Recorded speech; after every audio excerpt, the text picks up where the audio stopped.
ರೇವಣ್ಣ ಅವರಿಗೆ ನಿನ್ನೆ ಜಾಮೀನು ಸಿಕ್ತು, ಆದರೆ ಅವರಿಗೆ ಬಿಡುಗಡೆ ಭಾಗ್ಯ ನಿನ್ನೆ ಸಿಕ್ಕಿರಲಿಲ್ಲ.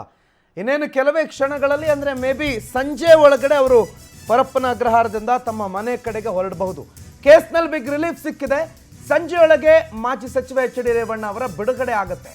ಕೋರ್ಟ್ ಪ್ರಕ್ರಿಯೆ ಮುಗಿದ ಬಳಿಕ ಜೈಲಿಂದ ಅವರನ್ನು ಬಿಡುಗಡೆ ಮಾಡಲಾಗುತ್ತೆ. ಬೇಲ್ ಕಾಪಿ ಬಂದ ಬಳಿಕ ಸಂಜೆ 7 ಗಂಟೆ ಒಳಗೆ ಅವರನ್ನು ರಿಲೀಸ್ ಮಾಡಲಾಗುತ್ತೆ. ಇನ್ನು ಅವರ ರಿಲೀಸ್ ಹಿನ್ನೆಲೆಯಲ್ಲಿ ಪರಪ್ಪನ ಅಗ್ರಹಾರದ ಮುಖ್ಯ ರಸ್ತೆಯನ್ನು ಬಂದ್ ಮಾಡಿದ್ದಾರೆ. ಖಾಕಿ ವಿಶೇಷ ಭದ್ರತೆಯನ್ನು ನಿಯೋಜನೆ ಮಾಡಲಾಗಿದೆ. ಜೈಲಿನ ಬಳಿ ಎಚ್ ಡಿ ರೇವಣ್ಣ ಅವರ ಬೆಂಬಲಿಗರು ಜಮಾವಣೆ ಆಗಿದ್ದಾರೆ.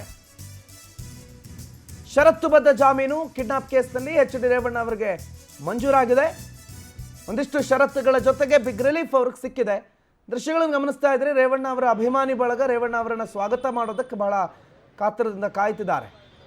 5 ಲಕ್ಷದ ಮೌಲ್ಯದ ಬಾಂಡು, 2 ಶ್ಯೂರಿಟಿ, ತನಿಖೆಗೆ ಸಹಕಾರ, KR ನಗರಕ್ಕೆ ಹೋಗಂಗಿಲ್ಲ, ಸಾಕ್ಷಿಗಳ ಮೇಲೆ ಒತ್ತಡ ಹೇರಂಗಿಲ್ಲ, ಸಾಕ್ಷ್ಯ ನಾಶ ಮಾಡಂಗಿಲ್ಲ, ದೇಶ ಬಿಟ್ಟು ಹೋಗಂಗಿಲ್ಲ, ಪಾಸ್ಪೋರ್ಟ್ ಕೋರ್ಟ್ ಕೊಡಬೇಕು, ಎಲ್ಲ ಕಂಡೀಷನ್ಗಳ ಜೊತೆಗೆ ರೇವಣ್ಣ ಇವತ್ತು ರಿಲೀಸ್ ಆಗ್ತಿದ್ದಾರೆ. ಎಲ್ಲರೂ ಜಿಲ್ಲಾ ಪಂಚಾಯತಿ ಮೆಂಬರು ಎಲ್ಲರೂ ಬಂದಿದ್ದಾರೆ. ಅಲ್ಲಿಂದ ಅವ್ರ ಬಗ್ಗೆ ನಮಗೆ ತುಂಬ ಅಭಿಮಾನ ಇರೋದಕ್ಕೆ ಇಲ್ಲಿ ಬಂದಿದ್ದೀವಿ ಸರ್. ಯಾವ ಯಾವ ಒಂದು ಊರುಗಳಿಂದ ಬಂದಿದ್ದೀರಾ? ಎಷ್ಟು ಜನ? ದುದ್ದ ಹೋಬಳಿ, ದುದ್ದ, ಕಿತ್ತನಕೆರೆ, ಯೋಗಿಹಳ್ಳಿ, ಉಲ್ಲಳ್ಳಿ, ಚಿಕ್ಕಡ್ಲೂರು, ಕಟ್ಟವರೋಸಳ್ಳಿ, ಟೋಟ್ಲಿ ದುದ್ದ ಹೋಬಳಿಯರು ಎಲ್ಲ ಬಂದಿವಿ. ಶಾಂತಿಗ್ರಾಮ ಹೋಬಳಿ, ದುದ್ದ ಹೋಬಳಿ, ದಂಡಿಗನಹಳ್ಳಿ. ಸರ್, ಈಗ ರೇವಣ್ಣ ಅವರ ಒಂದು ಮೇಲೆ ಆಗಿರುವಂಥ ಒಂದು ಆರೋಪ ಏನಿದೆ ಅದು ಸಾಮಾನ್ಯವಾದ ಒಂದು ಆರೋಪ ಅಲ್ಲ. ಅಂತಹ ಒಂದು ಆರೋಪನ ನೀವು ಅವರು ಆರೋಪ ಮಾಡಲಂತ ಸಮರ್ಥಿಸ್ಕೊಂತೀರಾ ಅಂತ? ಆ ಆರೋಪ ಮಾಡಿರೋರು ಯಾರು? ರೇವಣ್ಣರಲ್ಲ, ಯಾರೋ ಬೇರೆಯವ್ರನ್ನ ಸುಮ್ಮನೆ ಹೇಳ್ಬಿಟ್ಟು ಕಿಡ್ನಾಪ್ ಮಾಡಿಸವ್ರೆ ಏನು ಅಂತೇಳಿ ಬರೀ ಸುಳ್ಳು ಹೇಳಿ ಅವ್ರ ಮೇಲೆ ಒಬ್ಬರು ನಾಯಕರಿಗೆ ಕೆಟ್ಟ ಹೆಸರು ತರಬೇಕು ಅಂತ ಯಾರೋ ವಿರೋಧ ಪಕ್ಷದವರು ಈ ಕೆಲಸ ಮಾಡಿದ್ದಾರೆ. ಅವರು ಆ ಕೆಲಸ ಮಾಡಾರಲ್ಲ ನಮ್ಮ ನಾಯಕರು. ಅವ್ರೇನಿದ್ರು ನೇರವಾಗಿ ಹೋರಾಟ ಮಾಡಿ ಬಂದರು ಅಂತಾರೆ. ಇಲ್ಲಿಂದ ಯಾವತ್ತೂ ಎಲೆಕ್ಷನ್ ಗೆದ್ದಿಲ್ಲ, ಜನ ಮತದಾನ ಮಾಡಿಸ್ಕೊಂಡೆ ಗೆದ್ದಿರೋದು. 6 ಸರಿ ಏನು ಶಾಸಕರಾಗಿದ್ದಾರೆ ಜನಾಭಿಪ್ರಾಯದಲ್ಲಿ ಗೆದ್ದಿರೋರು. ಹಿಂದೆ ಯಾರು ಕೂಟ ಒಂದು ಕೆಟ್ಟ ಹೆಸರು ಬರ್ದಂಗೆ ಮಾಡಿರೋರು.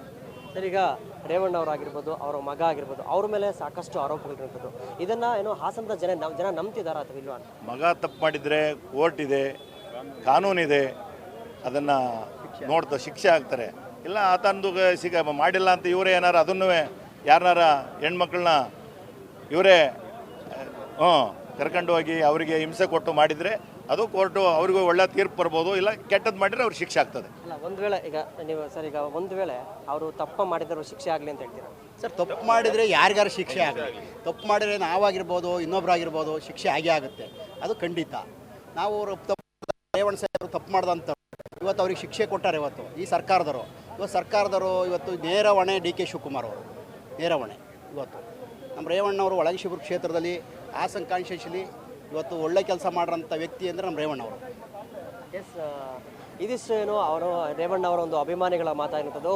ತಪ್ಪು ಮಾಡಿದರೆ ಯಾರಿಗೇ ಆದರೂ ಸರಿ ಶಿಕ್ಷೆ ಆಗಲಿ, ಆದರೆ ರೇವಣ್ಣ ಅವರು ಯಾವುದು ಕೂಡ ತಪ್ಪನ್ನು ಮಾಡಿಲ್ಲ ಅಂತೇಳಿ ಏನೋ